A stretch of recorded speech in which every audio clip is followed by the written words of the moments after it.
Heads up, because you are in the Hoodwood. I'm the Black Bandit, KJ Green, welcoming you to another edition of Sports from the Hoodwood. Coming up in this edition, is it win the World Series or get the gate for Aaron Boone? The Yankees are in a 1-3 hole. Can he come back and keep his job? Deion Sanders. I still think he's the most overrated coach in college football. I'll explain. College hoops is getting ready to tip off. Is UConn still the team to beat? They're going for a three-peat. Is Cooper Flagg of Duke the next great white hope or hype? Look at NFL Week 9 picks. Had a pretty decent week last week. Try to improve on that 12-win week. The Hoodwood Hot 5, not the top 5 college teams, but the 5 best college teams that you don't know about. Phat Dap, Head Slap, and the final word from the wood. It's all coming at you, so put your crash helmets on, buckle your seatbelts, get ready. It might be a bumpy ride, but it's Sports from the Hoodwood coming at you. Let's go.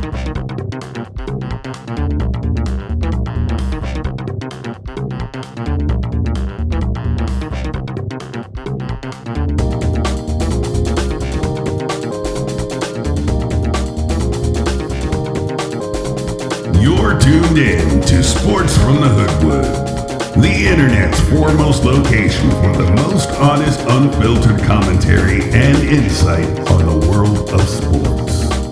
Now, once again, here's Hoodwood's hometown hero, KJ Green. Greetings from the Hoodwood, where I think Snuffy ate all the Halloween candy. I think that's why all the whole hobgoblins have been passing my place. I'm your man, KJ Green. Make sure you like and subscribe if you're watching on YouTube. Let's start off with the 2024 World Series, now officially in the books. The Dodgers winning in 5 games. I call it a gentleman's sweep because the Yankees looked overmatched, overwhelmed, and after that grand slam home run to walk off game 1 by World Series MVP Freddie Freeman, they were just overmatched, overwhelmed, and just knocked out of the box.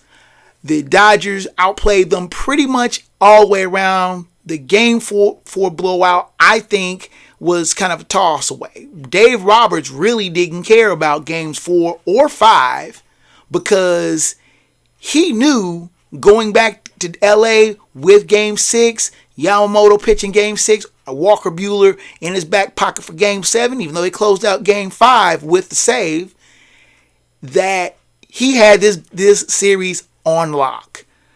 Mookie Betts, Shohei Ohtani, and Freddie Freeman, the 3 big stars for the LA Dodgers, and they took it to the Yankees. Aaron Judge, the presumptive AL MVP, looked lost. He looked like he didn't know where he was at. He couldn't hit the ball. He made dumb fielding errors. The Yankees just looked like they had no clue of what was going on. And it was sad because I was expecting 2 top-rated teams, the Yankees being the top team in the AL, the Dodgers being the top team in the NL, for a classic series. And the fans, the TV ratings showed that as well. Game 4 was one of the highest rating World Series that they've had on Fox in a long time. These 2 teams were supposed to be titans.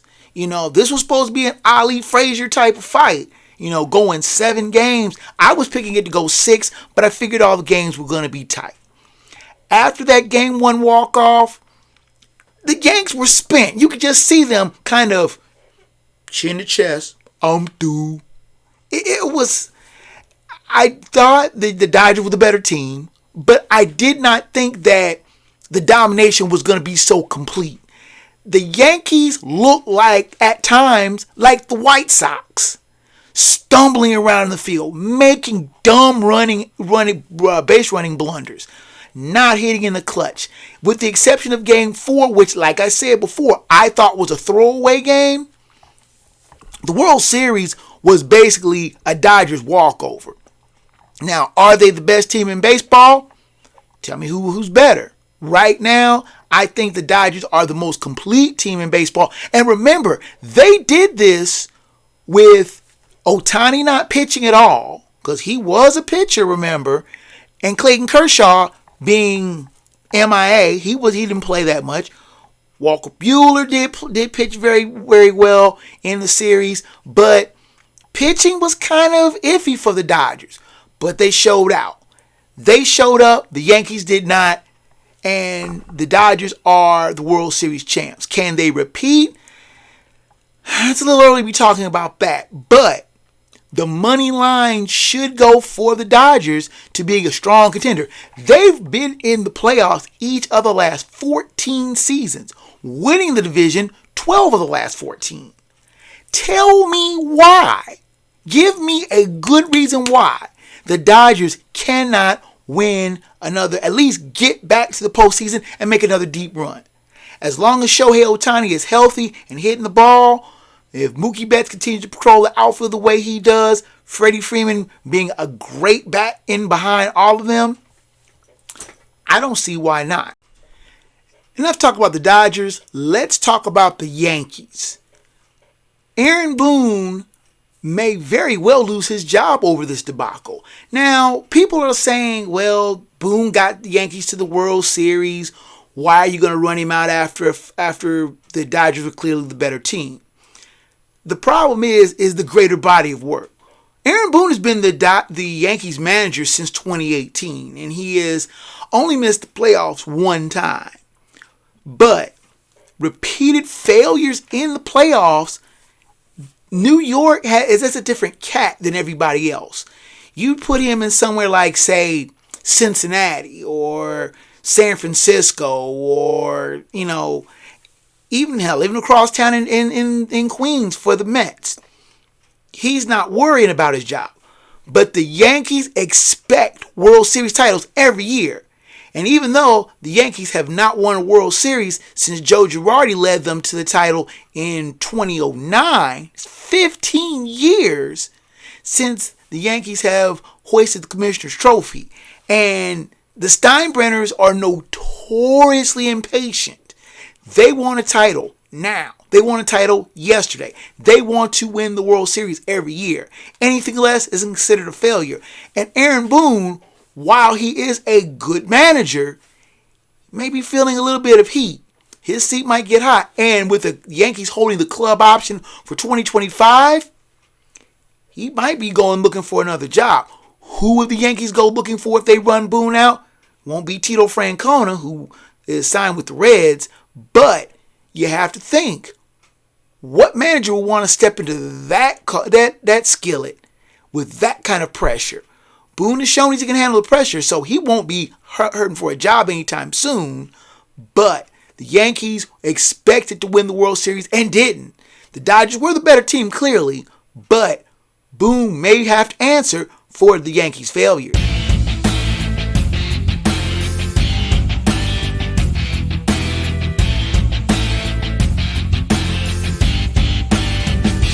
Now, I know there's going to be a lot of people that's going to say, oh, you're saying that because Colorado beat your Bearcats last weekend. That has nothing to do with it. Yes, Colorado beat UC 34-23 out in Boulder last Saturday in a game that I stayed up way too late watching. That's neither here nor there. Deion Sanders is the coach of Colorado, and he has improved Colorado from a one-win team that went 4-8 last year. Now they have 6 wins and they're bowl eligible. Hooray for them. But I still think that Deion Sanders is the most overrated coach in college football. I'll tell you why. Deion Sanders broke in with Jackson State a few years back. HBCU, plethora of talent down there, and they were a decent team to begin with. But Jackson State was a stepping stone for Deion Sanders, and I thought he was looking to the SEC, where the heavyweights like Alabama and LSU and Georgia and Florida roam. Someone of Deion Sanders' immense ego. And I'm not saying that he doesn't have a right to be having ego. I mean, he was a Hall of Fame defensive back, pretty decent baseball player in his own right, and the type of player who made self-promotion a big thing in the late 80s. But Deion Sanders, I still think when it comes to the X's and O's, doesn't really quite have it. Now, and he's also pulled some great recruits. His son, Shador, is a decent quarterback. Travis Hunter is an absolutely unbelievable two-way player. And you don't find two-way players too often in football nowadays. In the game against Cincinnati, he played 121 out of 123 possible snaps. That's insane. Playing both ways, you have to be in immense shape to do that. Deion Sanders also has his younger son, Shiloh, playing defensive back. My question is, when Shador and Travis Hunter and possibly Shiloh jump to the NFL, which I'm pretty sure that they're going to do after this season, what's Deion Sanders going to do in Colorado? Go looking around. And gee, who happens to have a really, really bad record right now? Florida State. What's to keep Florida State from sending out a siren call? Deion, come home. We need you. Deion Sanders is from Fort Myers, Florida. Went to play his college ball at Florida State. What's to say that Florida State won't run Mike Norvell out and push and do a pull for Deion Sanders to come back and coach his beloved alma mater? That's not too far of a stretch of imagination. But when Deion Sanders makes that jump, it's going to be a bigger jump. And I'm not knocking the Big 12. The Big 12 is a solid conference. My Bearcats are in it. But making the jump from HBCU MEAC to the Big 12 to the ACC in less than 5 years, he's not going to have his sons playing for him at Florida State. He's not going to have Travis Hunter to play 121 snaps a game. Florida State has been woefully behind in its recruiting. And unlike their country cousins at the University of Florida, they're a state school. And I'm not saying Florida's not a private school, but they have a lot more donations and endowment being in the SEC, a bigger athletic department. The SEC pulls in the ducats. The ACC may be a lateral move, but Florida State is underwater. And Florida State is not the type of team that is going to turn around in a season or two. Florida State fans are spoiled. They went 33 years with Bob Bowden, may he rest. And then Jimbo Fisher came in and continued the tradition into the 20 teens. After Jimbo Fisher jumped Texas A&M, then you got Mike Norvell, who is over his head. Deion Sanders I'm almost convinced, will jump to Florida State once that job opens up. Because he's not going to stay in Colorado. His ego is too big to stay somewhere like that. Deion Sanders is going to find out really, really soon. Excuse me, not picking my nose. Cut that out.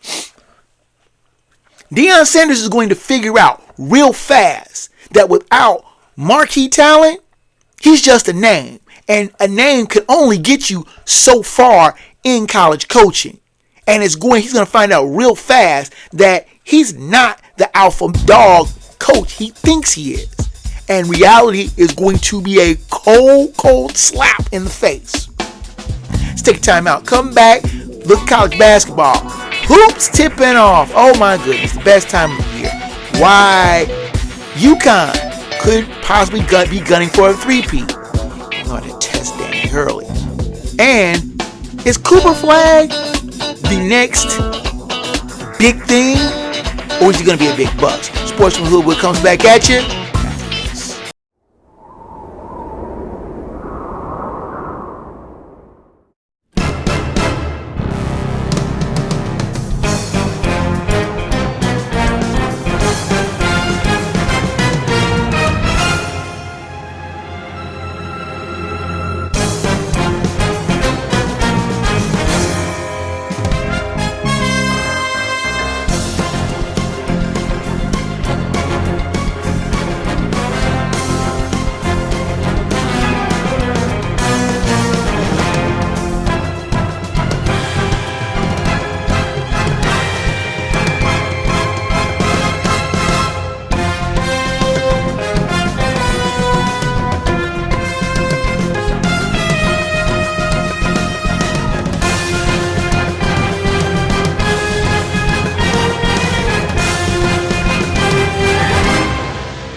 You're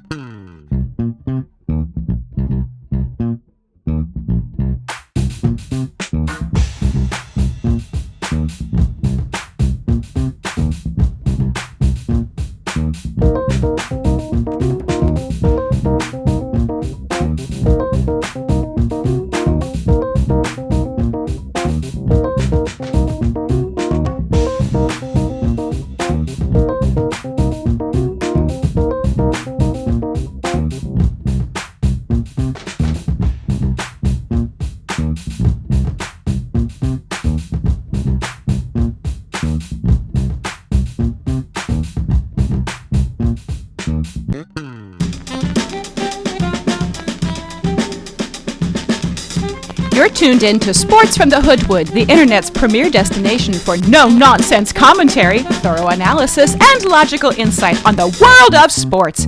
Now here's the man that Wikipedia and Google call for sports fact checks, your host, KJ Green. You are back in the Hoodwood. My name's KJ Green, and Snuffy can't play fetch with a basketball, but he likes chasing them around. I love watching college basketball. The start of college basketball season just about underway. Most of the teams will be starting off on Monday the 4th. My beloved Bearcats ranked 20th in the nation. Thank you very much. But all eyes are in Storrs, Connecticut, where the two-time defending champion UConn Huskies are looking to be the first team to win multiple championships since the halcyon days of UCLA in the 70s, when there were a lot less teams playing in the NCAA tournament and you only needed 3 or 4 wins to win the national title. Now you need 6, and UConn is in the Big East, which is a minefield. Everybody's going to be gunning for them. That's going to be a war in, day out. And then you have to win enough games to qualify for the tournament, which Bobby Hurley, did I say Bobby Hurley? Lord. His younger brother, Danny, whom I've never been a big fan of. Bobby Hurley's at Arizona State, and they took an awful beating at the hands of Duke at Cameron Indoor. Lord, they got beat down badly. But UConn is the type of team that you look at them and you go, they shouldn't be contending. They shouldn't be around. They shouldn't be the type of team that you're looking at going, but somehow, some way, Danny Hurley always seems to get the most out of his players. I don't understand it. I've never really tried to understand it, but it's one of those things where you're going, how? How did they, when they won the national title 2 years ago, I thought they won in a flawed field. But that's just me. And of course, I've made no secret and no bones about that. I'm not a big UConn or Danny Hurley fan. I think Danny Hurley whines too damn much. I think he's somebody that constantly is wanting to bait the officials. But he's got talent. He's got lots of talent. And that's something, talent wins can get you just so far. Coaching, it's tough to call. The thing with UConn is they have the tools and talent to win a third national title. I mean, Alex Caravan, projected lottery pick, Liam McNeely are 2 cornerstones of Danny Hurley's offense. The thing is everyone's going to be gunning for them. You've got teams like Houston, Arizona, UCLA, Gonzaga, Duke, North Carolina making a bounce back. There are a lot of good teams, and you always have sleepers. You always have people that you don't expect to make a run. Winning a title in itself is hard. Winning 6 games in March and early April is a goal of every college coach, but very few do it. Danny Hurley's been able to do it twice. This UConn Huskies have not lost a tournament game since 21. Think about that. I mean, about 22. They haven't lost a tournament game since 22. Think about how hard that is to win and constantly win when everybody's gunning for you. You're the king of the hill, everybody wants to knock you off. Does UConn have the chops to win a national title? I think so. I kind of hope not. But the road is getting tougher. And there are a lot of teams laying in the weeds waiting to take the king down.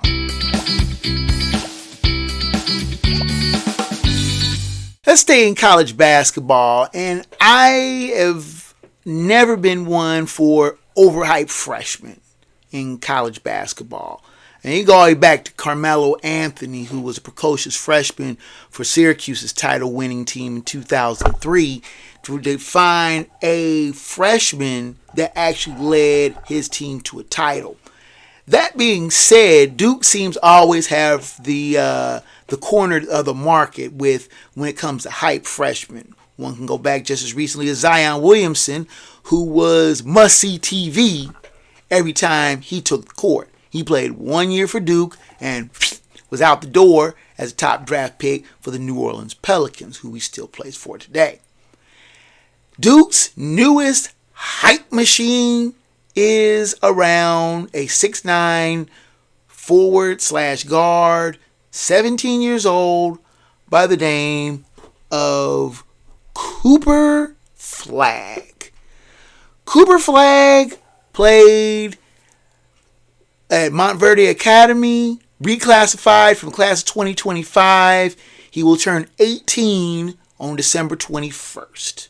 He will then, undoubtedly, unless he gets, has a bust season, will be the person that everyone thinks will be the number one pick in the 2025 NBA draft. Congratulations, Cooper. You go to Washington or Detroit or somewhere where you'll just kind of float along the breeze. But with the season in front of us, is Cooper Flagg all he's cracked up to be? And he played limited minutes in an exhibition game against Arizona State. I've mentioned how bad Duke beat down on Arizona State. There were a lot of big name teams playing one another for this charity exhibition. My Bearcats took down Ohio State. There was some really, really interesting games that were exhibitions that weren't necessarily games that were going to count to the ledger. Again, as I mentioned, my Bearcats open up play against Arkansas Pine Bluff on November 4th, ranked 20th.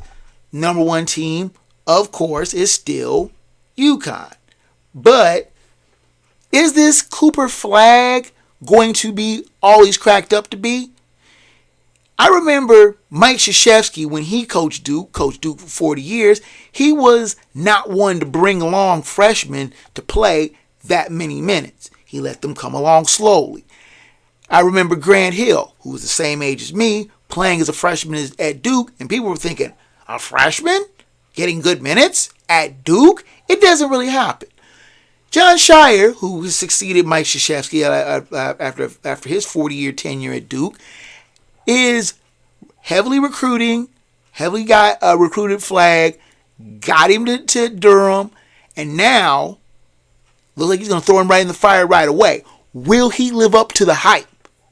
Or when it gets to be ACC time in late December and January, when you've got North Carolina, Miami, Wake Forest, Maryland, Boston College, Syracuse, Pitt, Louisville, when you have those big names night in and night out, short of the Big 12, ACC is one of the toughest conferences in the country, bar none.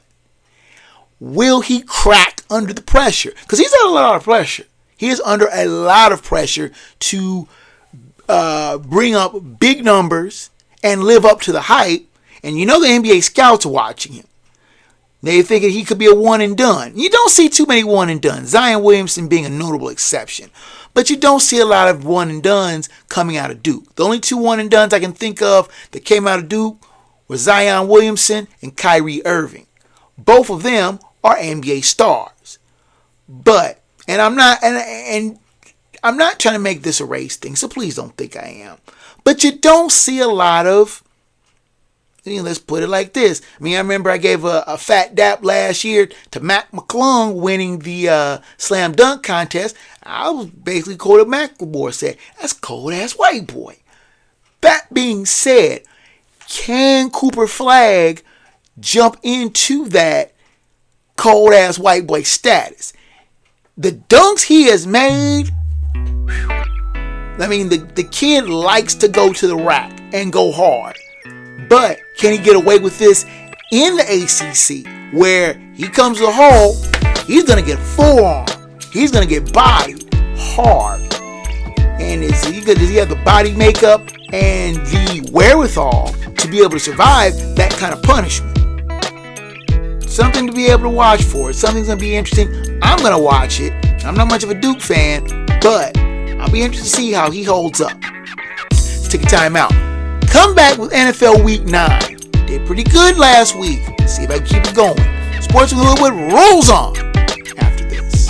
Hi everyone, I'm KJ Green. If you're looking to reach a broad audience for your advertising dollar, look no further than where you are right now. You can advertise right here in the Hoodwood.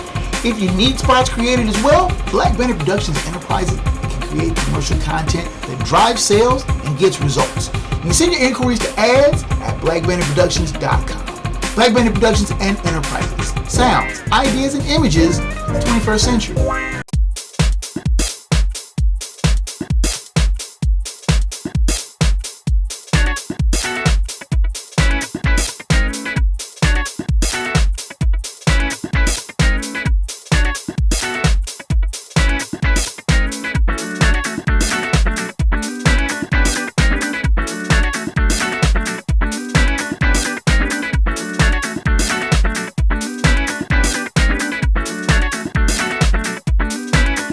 You are tuned in to Sports from the Hoodwood, the internet's foremost location for opinion, analysis, and insight on the world of sports. Here now is the man banned from sports trivia contests in 38 states and 4 Canadian provinces, and not to mention Guam. Your host, KJ Green. You are back in the Hoodwood. My name is KJ Green, and let's get into Week 9 NFL picks. And now, these are the types of weeks that I'm glad to do a rinse and repeat on. 12 wins, ladies and gentlemen. Thank you. Always makes the home team. Now, I will hide my annoyance at the Browns deciding to suddenly look like a competent team and wrecking my lock. But otherwise, most of the games, I've lost all faith in the Cowboys and Jets.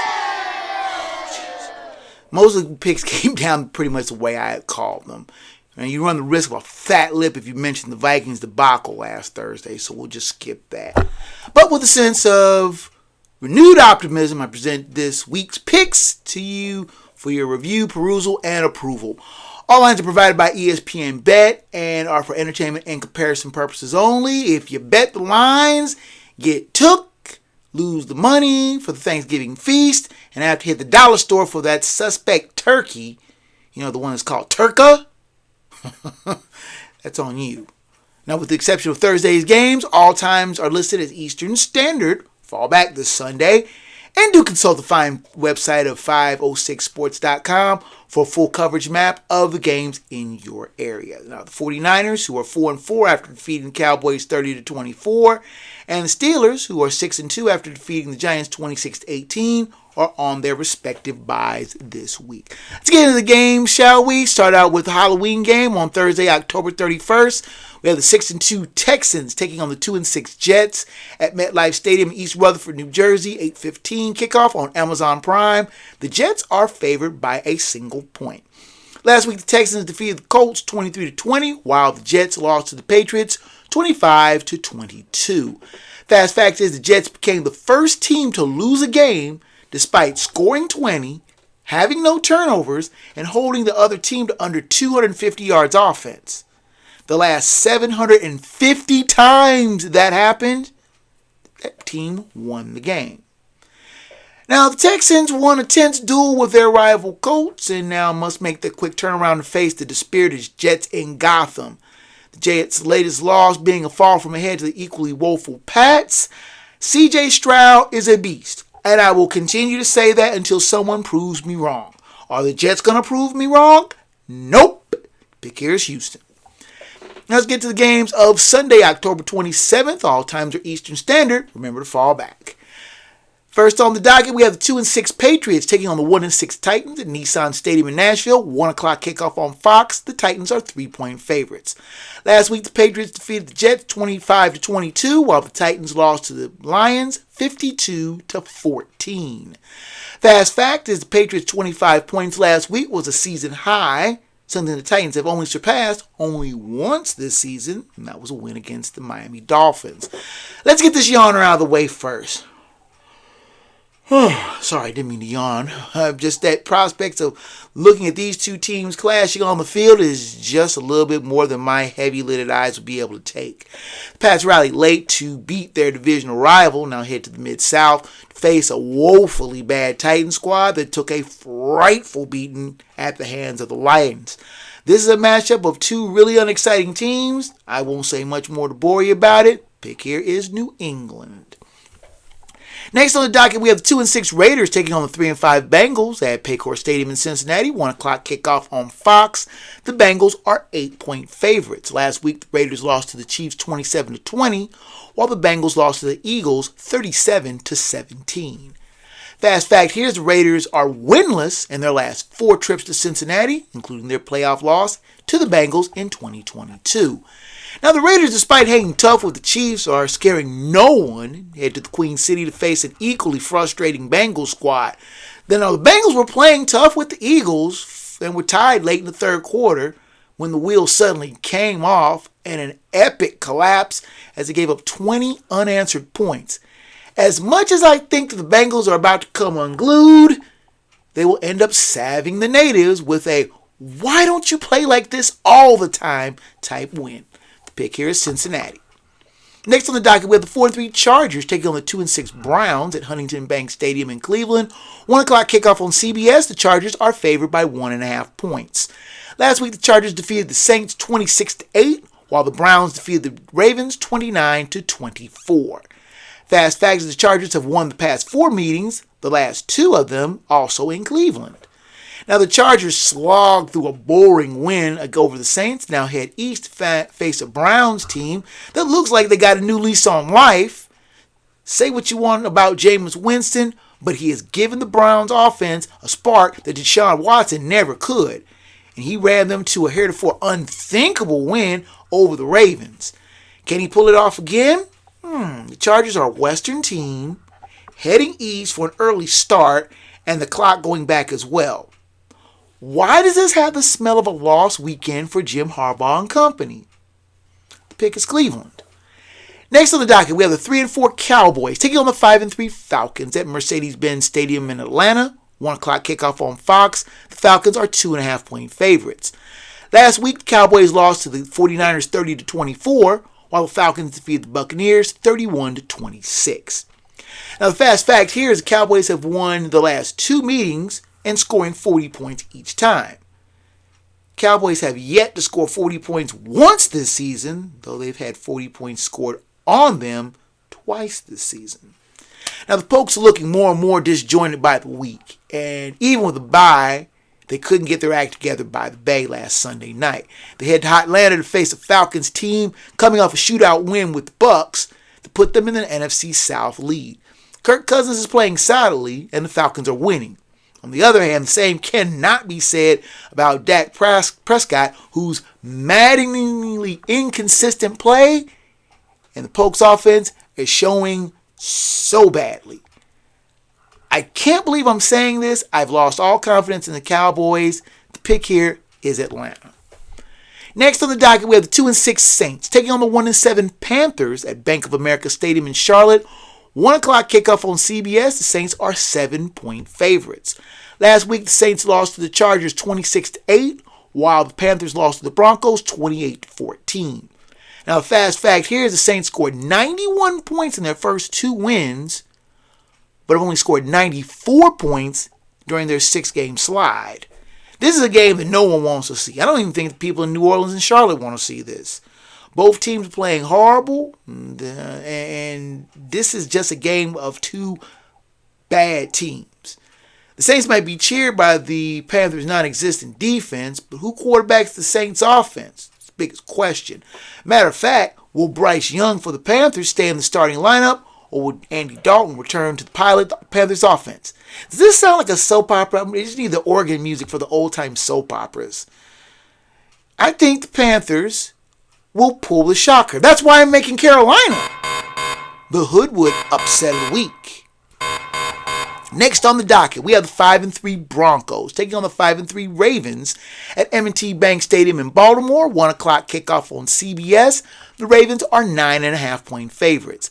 Last week, the Broncos defeated the Panthers 28-14, while the Ravens lost to the Browns 29-24. Fast fact, here's Ravens have won 4 of the last 5 meetings in Baltimore.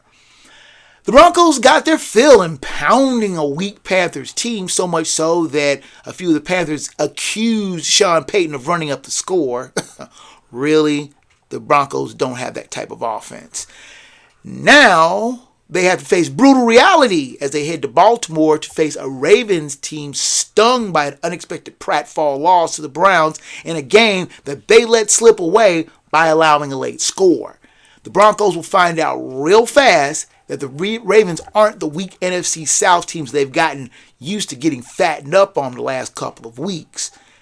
The Ravens will not overlook this weak team, knowing they have a real chance to get 2 wins in 4 days. They have a Thursday nighter against Cincinnati just down the road, down the pike.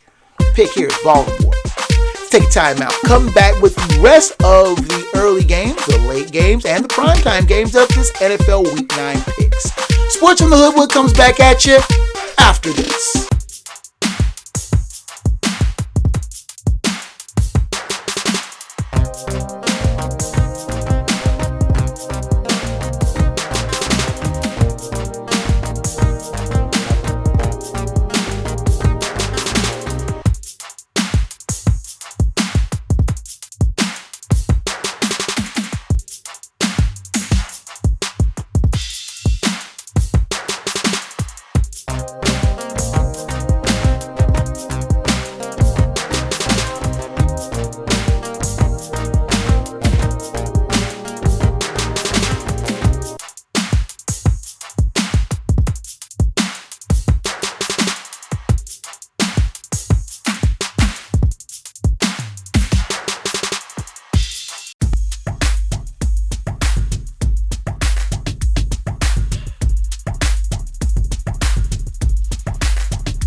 You're tuned in to Sports from the Hoodwood, the internet's foremost location for the most honest insight, thorough analysis, and unfiltered opinion on the world of sports. Now, once again, here's the man of the hour, After Hours, your host, KJ Green. You are back in the Hoodwood. Let's continue with the Week 9 NFL picks. Next on the docket, we have the 2-5 Dolphins taking on the 6-2 Bills at Highmark Stadium in Orchard Park, New York. 1 o'clock kickoff on CBS. The Bills are 6-point favorites. Last week, the Dolphins lost to the Cardinals 28-27, while the Bills defeated the Seahawks 31-10.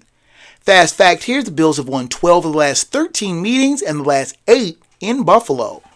Now, the Dolphins blew a winnable game with a fall from ahead fourth quarter against the Cards. Now they head to face a confident rival in their lair. The Bills had no trouble pounding the Seahawks and look more and more likely to be the dominant team in the AFC East, if not the AFC altogether. Josh Allen's making good use of his newest offensive weapon in Amari Cooper, and that's bad news for a suspect Dolphins defense. I'll be honest. I'm scared for Tua Tagovailoa. I don't want that young brother to get hurt, and the way the Bills defense can play, he just might. Keep my fingers crossed for him. But the pick here is Buffalo. Next on the docket, we have the 6-2 Commanders taking on the 2-6 Giants at MetLife Stadium in East Rutherford, New Jersey. 1 o'clock kickoff on Fox. The Commanders are 3.5-point favorites. Last week, the Commanders defeated the Bears 18-15, while the Giants lost to the Steelers 26-18. Fast fact, here's the Giants are one of 5 teams in NFL that have yet to win at home. The other ones being the Bengals, the Cowboys, the Panthers, and the Titans. Now, the Commanders stunned the Bears with a last-second Hail Mary from Jaden Daniels. I'm going to tell you, this young Thundercat is making believers out of everyone with stunning quickness. Now, they head to Gotham to face a woeful G-Men squad that already looked like they folded up the season. Daniel Jones is just not getting it done for the home team, and Brian Daboll's seat is getting hotter and hotter with each bad offensive series that Jones plays. If the Commanders look like the better team in this matchup, because they probably are, the pick here is Washington. Next on the docket, turning to the late games, we have the 4-3 Bears taking on the 4-4 Cardinals at State Farm Stadium in Glendale, Arizona. 4:05 kickoff on CBS. The Cardinals are 1-point favorites. Last week, the Bears lost to the Commanders 18-15, while the Cardinals defeated the Dolphins 28-27. Fast fact here is the matchup of two of the NFL's oldest franchises, both of them over a century old. The Bears are 3 wins from 800 wins all time as a franchise, while the Cardinals as a franchise have 807 losses all time. Now, the Bears let the Commanders off the hook and took a painful walk-off loss. They head to the desert to face the Cards, a team growing in confidence after another rally from behind, beat-the-clock type win. The Bears have tools and talent. Caleb Williams is coming along nicely in his rookie season, but they are really inconsistent, especially their defense. One could say the same about the Cards, but they have been playing with a carefree attitude and are fighting their way back into playoff contention. This is a tougher call than one might think, but I don't trust the Bears, especially their defense and especially on the road. The pick here is Arizona. Next on the docket, we have the 2-6 Jaguars taking on the 5-2 Eagles at Lincoln Financial Field in Philadelphia. 4:05 kickoff on CBS. This was flexed from an 8:15 primetime start. The Eagles are 7.5-point favorites.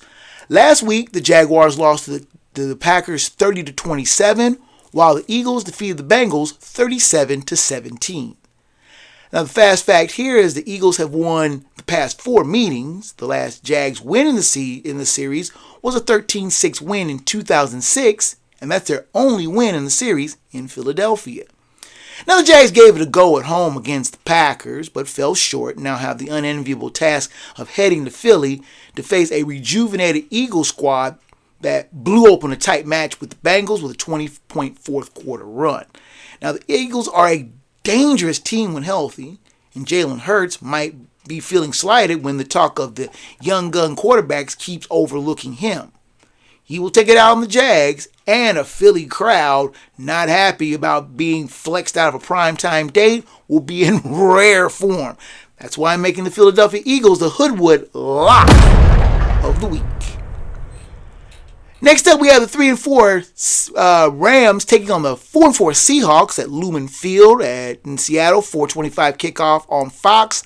The Rams are 1.5-point favorites. Last week, the Rams defeated the Vikings 30-20, while the Seahawks lost to the Bills 31-10. Fast fact here is Seahawks quarterback Geno Smith's 2,197 yards leads the NFL in passing yardage. Now, the Rams may have saved their season with a rugged win over the Vikings. Now, they head north to face a Seahawks team that went from contending to this middling squad whose offense has been the definition of inconsistent.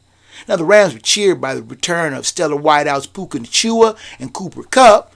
That kind of diversification is bad news for a worn-out Seattle Seahawks defense. This looks to be an entertaining shootout, though, but the Seahawks' once distinct home field advantage doesn't exist anymore. Pick here is the Los Angeles Rams. Next on the docket, we have the 6-1 Lions taking on the 6-2 Packers at Lambeau Field in Green Bay. 4:25 kickoff on Fox. The Lions are 3.5-point favorites. Last week, the Lions defeated the Titans 52-14, while the Packers defeated the Jaguars 30-27. Fast fact, here's Lions quarterback Jared Goff threw for 85 yards. Threw, not ran, threw. The Lions had 225 yards of total offense, 70 of which were from one run by Jahmyr Gibbs. They possessed the ball 24 minutes and still won by 38. Helped that they forced 4 Titan turnovers. Now, everybody keeps doubting the Lions, thinking they're a one-season wonder. You can trace their rise to a season-ending visit to Lambeau in 2022, where the Packers were expected to roll over the Lions and clinch playoff berth, only to have the Lions spoil the party, knock off the Pack, and knock them out of playoff contention. Including that game, the Lions have went 21-7, including 2 playoff wins, while the Packers have been kind of so-so. Both teams at the top of their game in this divisional showdown. The Lions win increases their hammerlock on the NFC North, as they will have wins over their closest pursuers on their turf. If Jordan Love is not at 100%, that will present a real problem, as the Lions' pass rush has not fallen off even with the loss of Aiden Hutchinson. Tough call here. But I think the Lions' offense is just so diverse and dangerous, I think they're better equipped to win a slugfest or a shootout. The pick here is Detroit. The primetime game on Sunday night has 4-4 Colts taking on the 5-2 Vikings at US Bank Stadium in Minneapolis. 8:20 kickoff on NBC and Peacock. The game was flexed from a 1 o'clock start. The Vikings are 5-point favorites, and last week the Colts lost to the Texans 23-20, while the Vikings lost to the Rams 30-20. Fast fact here, the Colts returned to the scene of one of the NFL's biggest meltdowns. The Colts had a 33-0 halftime lead on the Vikings in 2022, but still lost the game 39-36 in overtime in the biggest blown lead in NFL history. Now the Colts turned back to Joe Flacco after Anthony Richardson basically played his way out of his job both mentally and physically. The Colts head north to face the Vikings, who lost much of their swagger after 2 losses in the span of 4 days. But the long layoff may do them some good. The Colts offense plays better under Flacco, that's a known fact. But they are still skittish on defense, and that may be a bad omen, as the Vikings can score and score at will. The pick here is Minnesota. Finally, we have the Monday, November 4th game. The 4-4 Buccaneers taking on the 7-0 Chiefs at GEHA Field at Arrowhead Stadium in Kansas City. 8:15 kickoff on ABC and ESPN. The Chiefs are 8.5-point favorites. Last week, the Buccaneers lost to the Falcons 31-26, while the Chiefs defeated the Raiders 27-20. Fast fact, here's the Buccaneers have not won in Kansas City since 1986. Before anyone on their active roster, or their 40-man roster should be, was born. Now this could have been a fascinating game. Let me try that again. It should be anyone on their roster. Let me try that again.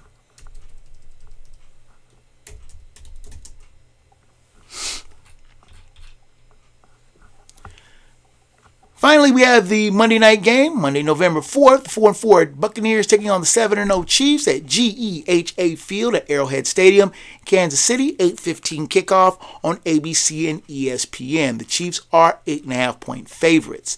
Last week, the Buccaneers lost to the Falcons 31-26, while the Chiefs defeated the Raiders 27-20. Fast fact, the Buccaneers have not won in Kansas City since 1986, before anyone on their entire roster was born. Now this could have been a fascinating game. Baker Mayfield and Patrick Mahomes strapping it up and going at an old-fashioned shootout. They could wear out a scoreboard. But something just doesn't feel right here. I don't know. The Bucs are playing shorthanded, and the Chiefs keep scoring just enough to win games and move on to the next one. Now, the Chiefs trading for DeAndre Hopkins is borderline criminal. I know, he's not the D-Hop of 2020, but he's still dangerous. And I just don't think that the Bucs have the horses to keep up. The pick here is Kansas City. And there you have it. Last week, I went 12-4. You locked incorrect, but the upset was correct. Overall, I'm 79-46, 3-5 on the locks, and 2-6 on the upsets. Let's take our final timeout, come back, wrap up the show with the Hoodwood Hot 5.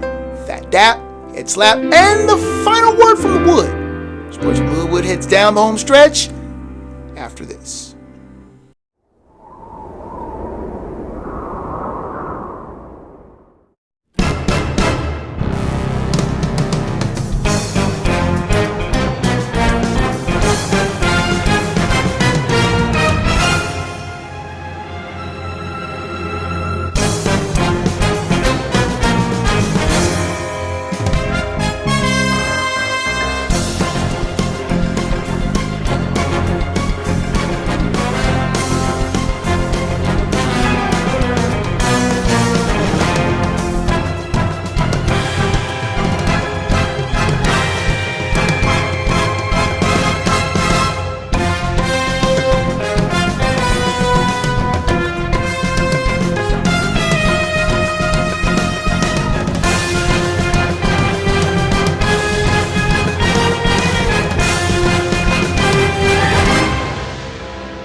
You're tuned into Sports from the Hoodwood, the internet's foremost location for no-nonsense commentary, insight, and opinions on the world of sports. Here now live in living color, black by popular demand, your host, KJ Green. Rounding third and headed for home here in the Hoodwood, we'll finish up strong with the Hoodwood Hot 5, Phat, Dap, and Head Slap, and the final word from the wood.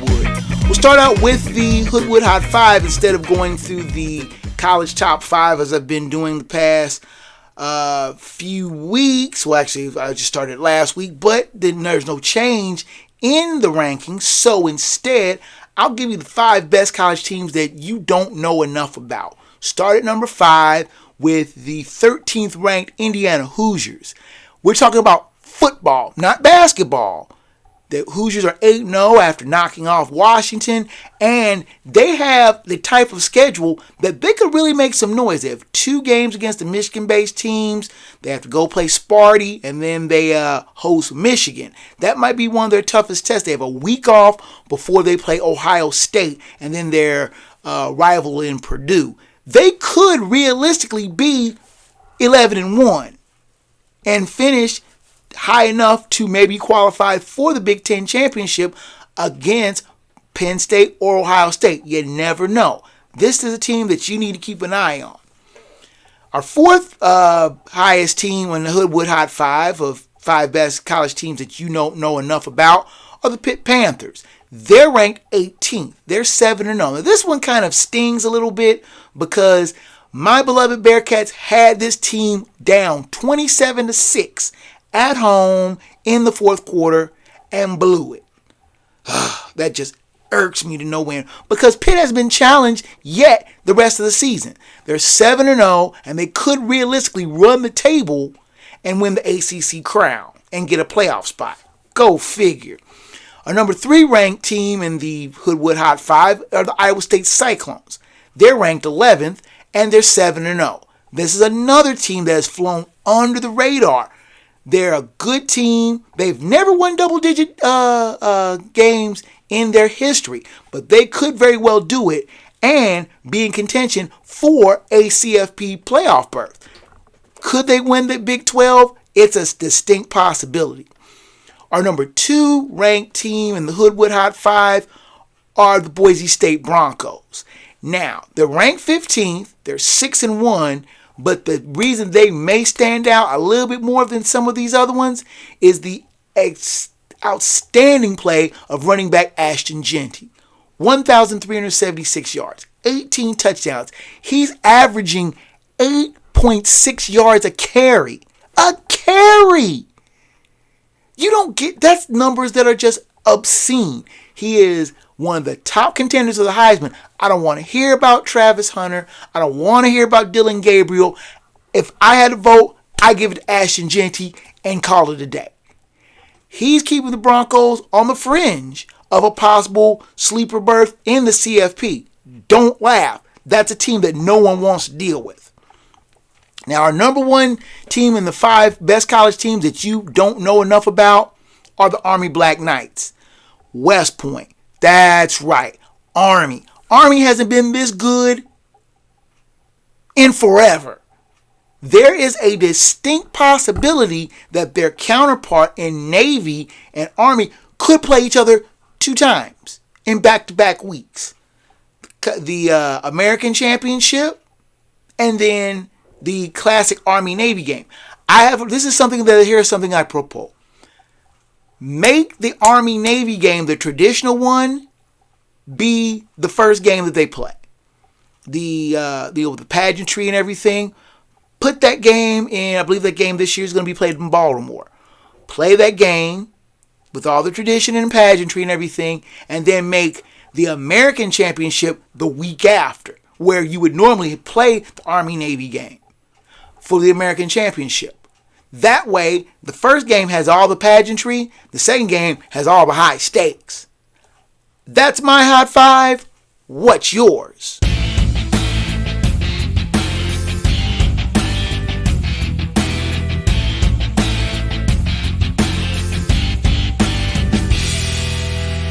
Now, normally with the Fat Dap and Head Slap. I usually give Fat Dap to something that I see around that has moved me or made me laugh, or somebody I gotta give, props to. But instead, I'm going to take a little bit of time to pass along my condolences. And Hoodwood sends its condolences to Hoodwood announcer Erin Wild, who lost her son Trey to a tragic car accident. He was 26.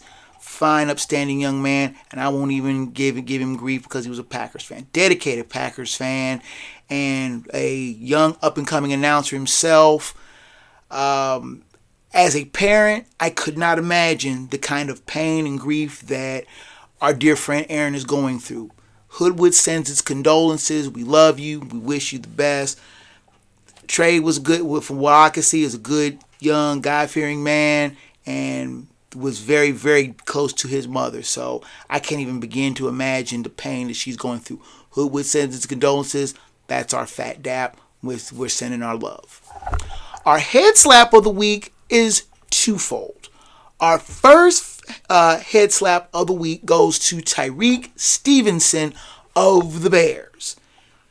Bears leading the Commanders 15-12 with just a few seconds to play.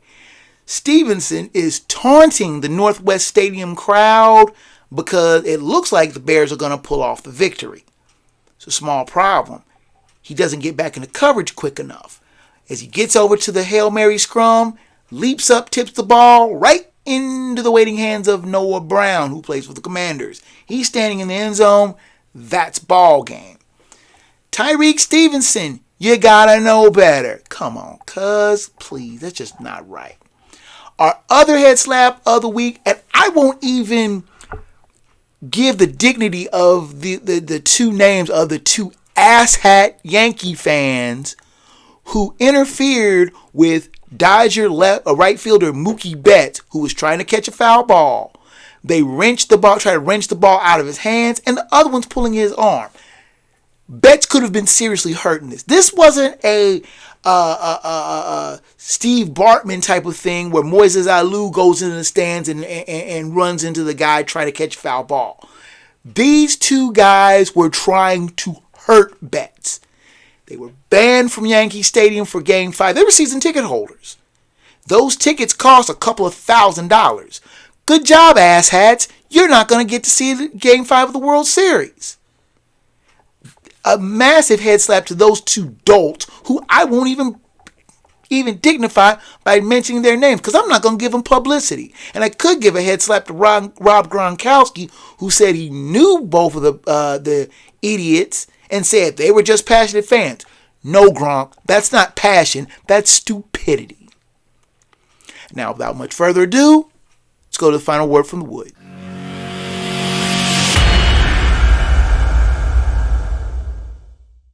Now, to be clear, I have no real beef with the Sixers. I grew up watching the exploits of Dr. J and Charles Barkley, admired the grit and toughness of Allen Iverson, and deeply respected Moses Malone, whose legendary fo mantra for that legendary 1983 Sixers team, who was romanticized in the Pieces of a Dream classic track 454, was what the Sixers did in winning their most recent title to date.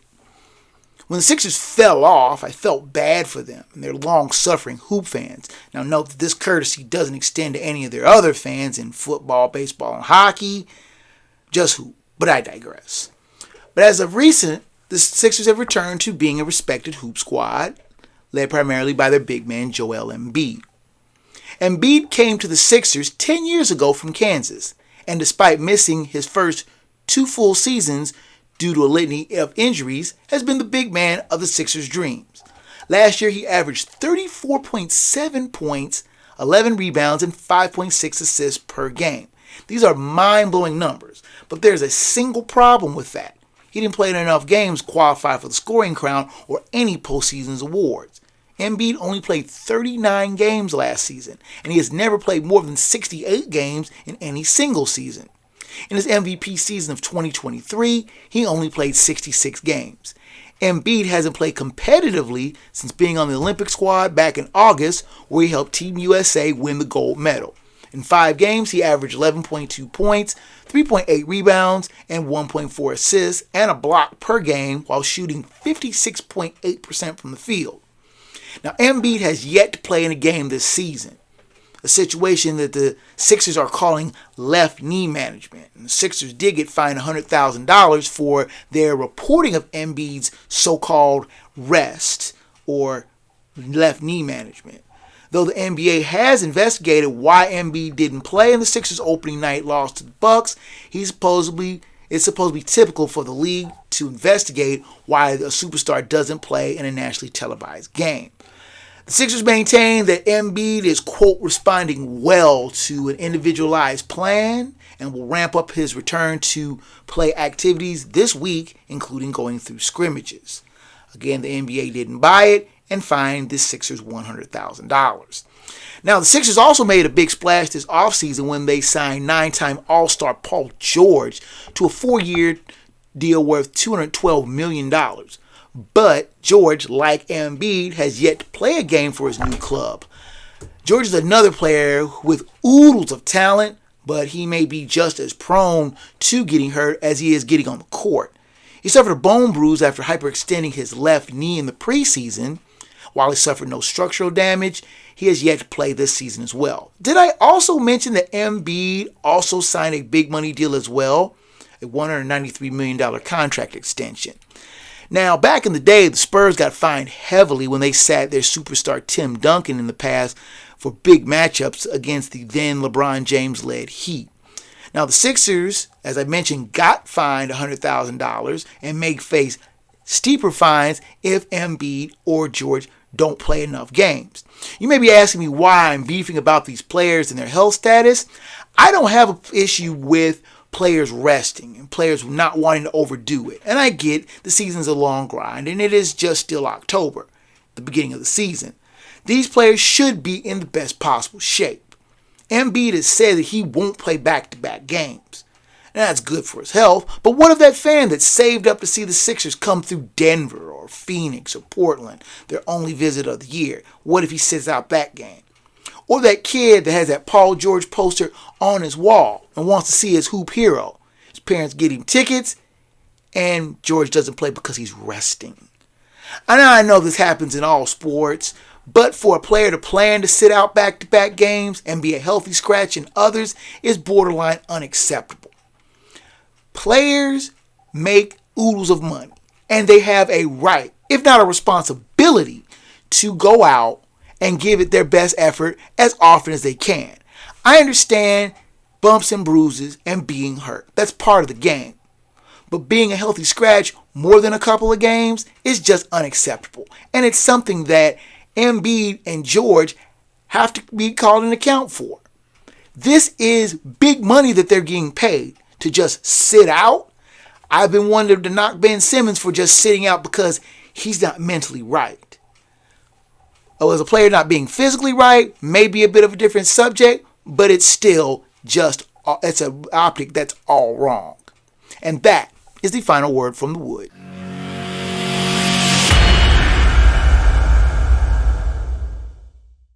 Now, with the music coming up in the background, you know that means that your time here in the Hoodwood is just about done, and I thank you so much for your visit. Now, the show's email is kjgreen@sportsfromthehoodwood.com. Please send me emails regarding show topics, both past and future, questions, comments on the show, and both praise and criticism. I welcome your correspondence, and we'll try to get back with you in a timely manner. Now, the show's website is sportsfromthehoodwood.com, which has a back catalog of the show dating back 12 years in both audio and video forms. So check that out if there are any shows that you may have missed.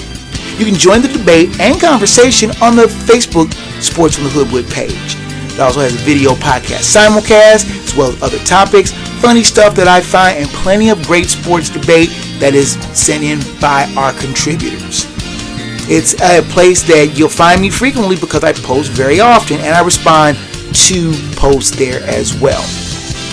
The video versions are also on YouTube. Please hit that subscribe and smash that like button for more great content. The link to this podcast is also on the show's tribal feed at Hoodwood Sports, with a host of other interesting stuff to find there as well. Now, the audio version is on Spotify, Amazon Music, iHeartRadio, which we just joined, Pandora, Samsung Podcast, Apple Podcasts, and a host of other fine podcast platforms and providers. Hey, if the Hoodwood is not on your favorite, ask for it. Drop me a line, and I'll do what I can to get it there. Someone asked about iHeartRadio, and I got it there. So we've expanded our podcast availability thanks to you. As always, special thanks to Rage Pictures for providing production assistance for both the show and the website. And that's it from the Hoodwood, ladies and gentlemen, boys and girls. Until next time, fellow sports fans, I'm merely Bev's son, KJ Green, 30. Sports from the Hoodwood Is a Black Bandit Productions and Enterprises presentation of a 551 audio and films production.